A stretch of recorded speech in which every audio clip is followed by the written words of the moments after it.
John. We got a telegram from some lady friend of yours, a Bonnie something or other. Something you ain't telling me? Bonnie McFarland. She's a friend. Mm. Saved my life when I went after Bill and nearly got myself killed again. Oh, now you two's in the habit of sending each other letters. How very nice. It weren't nothing like that. What's it say? I don't know. I can't... Well, you know I can't read. Give it here. You read that thing out loud? I ain't hiding nothing. Dear Mr. Marston, stop. Need corn sacks. Stop.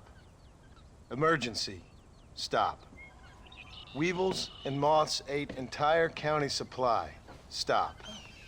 Can you help? Not exactly the most romantic request now, is it? I guess not. And she saved your life, you say? Yes, ma'am. Well, then you're gonna have to help her and her family out. We've got a plentiful supply of corn sacks over near the silo. About the one thing Uncle didn't manage to have stolen while we was gone. Okay. Hurry back, John. And John, what's she like? You know. A little bit like you, I guess. She's a woman in a man's world.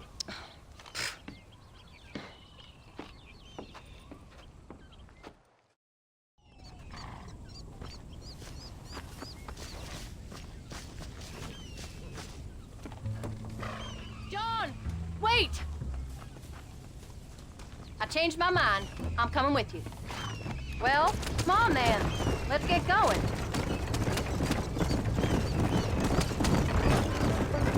I don't think I can let you go off again without me. Fair enough. I'm glad of the company. You only had to ask. Ask? I was waiting for you to ask me. I thought you'd want to keep an eye on the boy. Oh, while you were off cavorting with cowgirls in the next county? I don't think so, John Marston. You only just got home. That Jack has seen enough of me for a lifetime. So, is she married? This Bonnie McFarland? No, What does she look like? I don't know. Pretty normal, I suppose. Normal? What? Normal like me? No, normal as in 2 eyes, mouth, nose, that kind of normal. Besides, ain't no woman finding... Kinda getting somewhere. If you find yourself in a hole, the first thing to do is stop digging. Another pearl of wisdom from John Marston. I sure do miss those. I never took you for the jealous type, Abigail. I ain't jealous so much as curious. You heard what she wrote. It's just some corn. She saved my life, and she was decent enough to me, so I owe her this much at least. How did she save your life anyway? She found me half dead on the side of the road and took me to the doctor. Most folks would have left me there. Half dead from what? Bill didn't take so kindly to me visiting unannounced. Bill never did like surprises. How was he? Same as he was when we left. Angry and dumb, taking his revenge out on the world. People down there was really scared of him. Of Bill? You gotta be kidding me. He was only frightening if he was afraid of dumb fools. Bill weren't so bad, but when Dutch went crazy, Bill took it hard. For a while, we all thought we'd found something right. A better way to live, but it was just a lie. Oh, you saw before they did. Maybe, but they was still kind of a family. A family that left you for dead. You knew the truth, John, and they hated you for it. Where did they take you? Who? Those government bastards.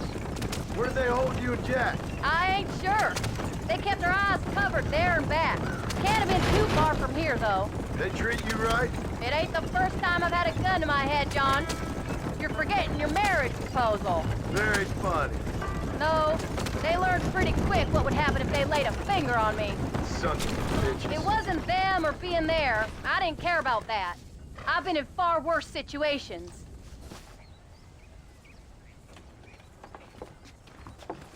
You came. Thank you so much. We lost the entire harvest. Miss McFarland, I'd like you to meet my wife, Abigail. Oh, ain't you quite the gentleman all of a sudden? It's a pleasure to meet you, Mrs. Marston. Likewise. Thank you for saving my husband's life, and for teaching the miserable old goat some manners. among other things. I didn't teach him anything. I know better than to try to change a man. You should meet my father. Oh, people can change, Miss McFarland. John and I have to believe that more than anybody. This is a decent first harvest for you, John. You should be proud. That's good land you got there. How are you feeling, Mrs. Marston? From what your husband told me, it must have been awful for you. I've been through worse, and I knew he'd be back before too long. He can't cook a meal to save his life. Abigail, in my darkest hours, when I was most homesick, just the thought of one of your rat meat stews kept me pushing forward. Well, about as amusing as a weeping saddle sore, ain't he, Miss McFarland? If you're gonna start yammering about women's work, John, I'd say you might be in the wrong company. I'd say so too. I never felt so outnumbered.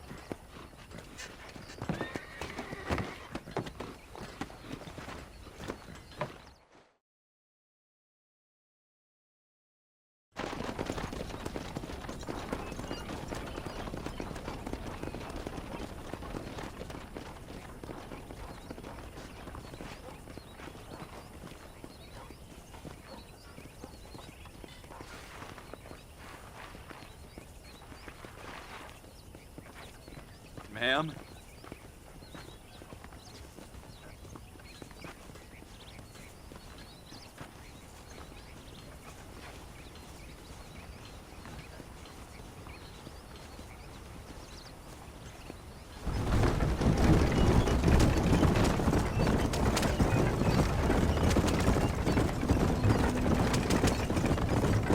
So that was the famous Bonnie. That was her, all right. She's pretty. She's normal, like I said. Well, you always wanted to be a rancher.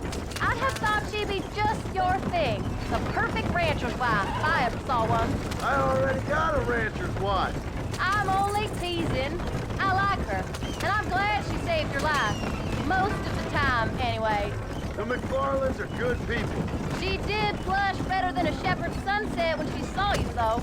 I have that effect on women. You've clearly had one too many blows to the head. You ain't wrong about that, Mrs. Marston. That's quite a ranch they got there. That'll be us someday. As soon as we get back on our feet. I don't know, John. How many times can we start again? An outlaw and a working girl. We ain't exactly farmers. We are now. Forget that life. It's over. Do you really believe that? We have to. It's the only way we'll ever have a future. The life we led, that doesn't go away. It's never over. You think those government men are just gonna leave us alone now? The old gang's dead. I did what they asked. And that's it? A life of crime forgiven? We're back together, ain't we? Until they decide you owe them something else. Sometimes I think I was the stupid one. Javier was just being honest with himself. You ain't perfect, John, and I sure ain't. But you're better than they are. And they were. Maybe we can't change. But we gotta try, for Jack's sake. Even if we have to start again 100 times. It's better than going back to what we were. How's Jack doing? Angry, upset. He's been through a lot. I hope he's gonna be all right. It's gonna take time. For a while, his world was safe. Normal, even. Then it got turned upside down again. He ain't saying much about it. I've tried to talk to him, but how do you explain any of this? What do you say when he asks about Uncle Bill and Uncle Dutch? They were his family when he was a little boy. He hides away in those books of his. Wouldn't you? It ain't like the real world's done him many favors. He's just been kidnapped. He grew up with the gang. That's no life for a boy. We did our best to protect him.